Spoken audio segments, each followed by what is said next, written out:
Please welcome United States Representative Terri Sewell.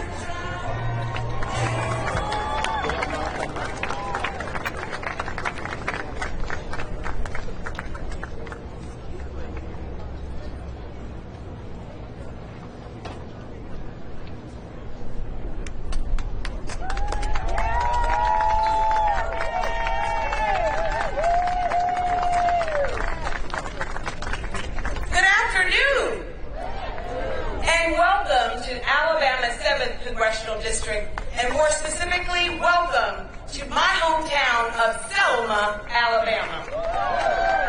What a glorious day it is to welcome my dear friend and colleague, the Vice President of these United States, Kamala Harris, back to Selma. I want to begin by acknowledging my colleagues in Congress who have joined us today. If you're a member of Congress, can you please stand? We have with us Senator Butler, CBC Chair Stephen Horsford, Congressman Joe Morelli, Congresswoman Nikema Williams, Congresswoman Melanie Stansbury. I also want to welcome the officials from the Biden-Harris administration who are here. Secretary of State Cardona, HUD Secretary Marsha Fudge, Attorney General Merrick Garland, and Assistant Attorney General Kirsten Clark. Welcome all to Selma, Alabama. Now, as we join together on this historic Edmund Pettus Bridge for the 59th commemoration, I am reminded of how far we have come in just 1 year here in Selma after being devastated by an E43 tornado on January 12, 2023. We have made good progress, and I want to specifically thank Vice President Harris and the entire Biden administration for their commitment to helping Selma, Alabama recover. We are so grateful for their immediate and decisive action in approving a disaster declaration and granting our request for 100% federal costs to fully reimburse the debris removal. Thank you, thank you, thank you. I also want to thank all of the cabinet secretaries for having a whole-of-government approach to helping Selma recover. And they started with HUD. I don't know where Marsha Fudge is, but Marsha, we love you. We in Alabama's 7th Congressional District are a resilient people. After all, it was the people of this district who dared to make this nation live up to its highest ideals of equality and justice for all. It was their sacrifice of the people of this district, this hometown of mine, that brought us the Civil Rights Act of 1964 and the Voting Rights Act of 1965. I come from great stock. But today we see that the legacy is under attack. Everywhere we look, old battles have become new again as extremists work to erase our history, silence our voices, and roll back our hard-fought freedoms. Nowhere is that more evident than at the ballot box. Never did I think that the cause for which those freedom riders and those foot soldiers had would become our cause too. 59 years later. They were bludgeoned on a bridge in 1965 for the equal right of all Americans to vote. And the fact that 59 years later it's in peril means that we got work to do. We have work to do. Never did I think that the cause for which John Lewis and those brave foot soldiers marched and bled and even died would become our cause too. But as we have learned from our foremothers and forefathers, progress is elusive.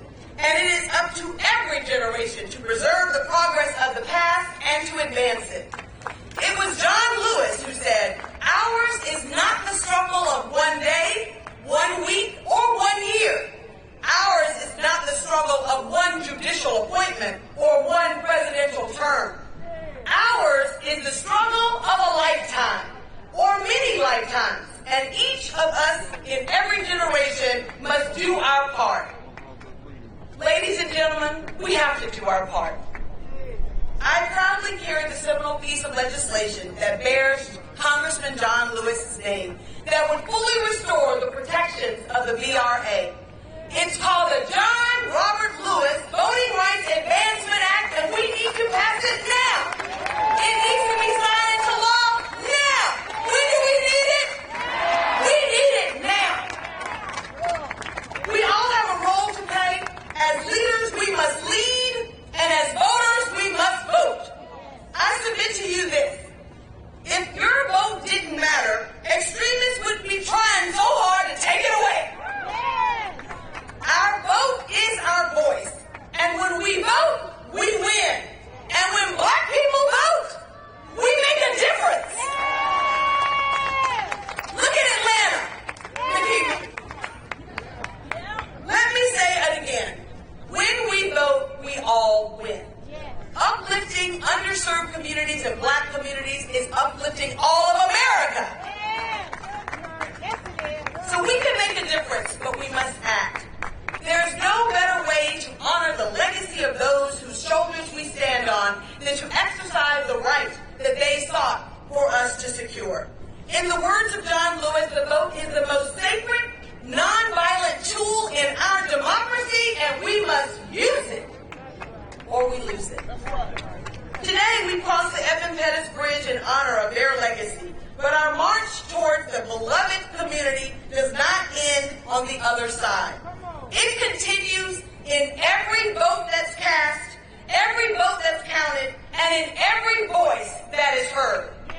When I close my eyes, I can still remember John Lewis's final words. John, riddled with cancer, came on that bridge 4 months before he passed to walk across that bridge, as he would say, one more time.